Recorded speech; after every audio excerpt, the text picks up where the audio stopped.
వాళ్ళ పార్టీకి చెందినటువంటి మాజీ టీటీడీ చైర్మన్ ఏం స్టేట్మెంట్ ఇచ్చాడు అధ్యక్ష? మలమూత్రాలు, మద్యం బాటిల్, మధ్య మహావిష్ణు విగ్రహం అక్కడ పడి ఉంది, టీటీడీ పాలక మండలి తీరిది అన్నాడు. అధ్యక్ష, మేము దాని గురించి ఎంక్వైరీ చేసి తిరుమల సబ్జెక్ట్ వచ్చింది కాబట్టి చెప్పాలి అధ్యక్ష.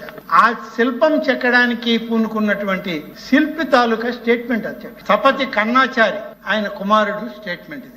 22 సంవత్సరాల క్రితం మా తండ్రి గారు బెంగళూరుకి చెందిన వారి కోసం వారిచ్చిన డ్రాయింగ్ మేరకు శనీశ్వరుడి విగ్రహాన్ని చేపట్టాం.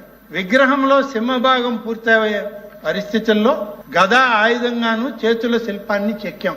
విగ్రహ ప్రతిష్టలోగానే ఎవరైతే కాంట్రాక్ట్ ఇచ్చిన వ్యక్తి ఉన్నాడో మరణించాడు. వారి కుటుంబ సభ్యులు కూడా విగ్రహాన్ని తీసుకుపోవడానికి ఇష్టపడలేదు.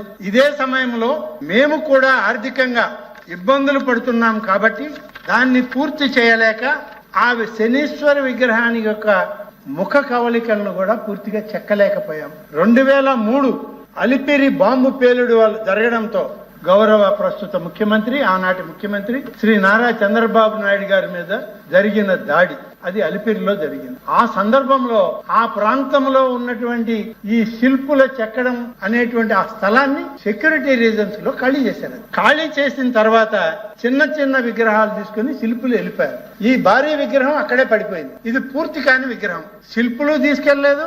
దాన్ని శిల్పంగా చెక్కమన్న ఆ పెద్ద మనిషి మరణించాడు. అది అక్కడ ఉంటే అక్కడికి వెళ్లి సగం చెక్కినటువంటి రాతి పక్కన నిలబడి బ్రాందీలు, విస్కీలు ఇవన్నీ చూపించి ఫోటోలు వేసి హిందూ ధర్మానికి ఈ ప్రభుత్వం వ్యతిరేకమని ఒక నాస్తికుడు చెప్పడం ఎంత దయనీయమైన పరిస్థితి అధ్యక్ష.